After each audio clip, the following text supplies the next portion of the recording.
gamme qui s'étale de 3 mètres jusqu'à 5 mètres en portée fixe ou repliable, ou en version semi-portée comme vous avez ici. Donc ce tracteur aussi donc, il est équipé donc autoguidage, donc on le verra après. Ensuite donc là la gamme MGX, donc la gamme MGX, donc on a 4 modèles, donc 100, 110, 128 et 135 chevaux. Donc nous avons donc 2 moteurs, soit 3 litres et 6 litres 100. On retrouve à l'arrière de ce MGX un CU3300C, donc une gamme de déchauffeurs à dents disponible soit en 2 rangées ou 3 rangées, à sécurité boulon ou non-stop. Une gamme qui s'étend de 3 mètres jusqu'à 4 mètres en version fixe ou repliable. Donc on continue toujours avec M7, donc nous avons voulu marquer l'accent ici sur une avarie parce que c'est un tracteur de grande culture. Donc ce tracteur, donc, comme vous pouvez le voir, donc, avec une capacité de relevage à l'avant de 3,5 tonnes et de 9 tonnes sur toute la course à l'arrière. Ce tracteur donc, est équipé aussi d'une pompe à cylindrée variable à 120 litres minutes au distributeur.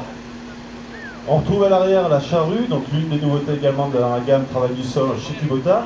Une gamme qui va être disponible soit avec la RM 2000, qui va s'étendre de 3 à 5 corps, ou la gamme 3000, donc ici la RM 3005V, qui va être disponible de 3 jusqu'à 6 corps, en version sécurité boulon ou sécurité à lame de ressort. Donc ici sur ce M7, donc, on a 2 types de transmission, soit une semi-power shift ou une variation continue. Donc ce tracteur aussi est équipé d'un chargeur frontal donc qui est appelé chez nous LM2605, donc ça veut dire 2,6 tonnes jusqu'à 4,25 m de hauteur.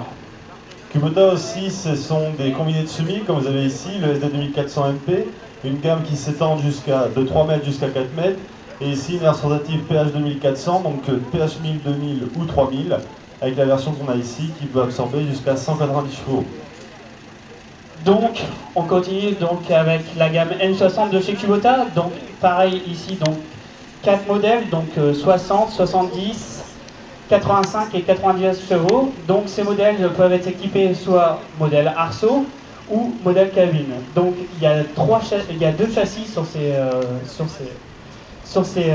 M60, donc un châssis court et un châssis long. En ce qui concerne le semoir de précision, il y a deux versions qui existent, le semoir mécanique, donc le MP, ou ici la version pneumatique, PP.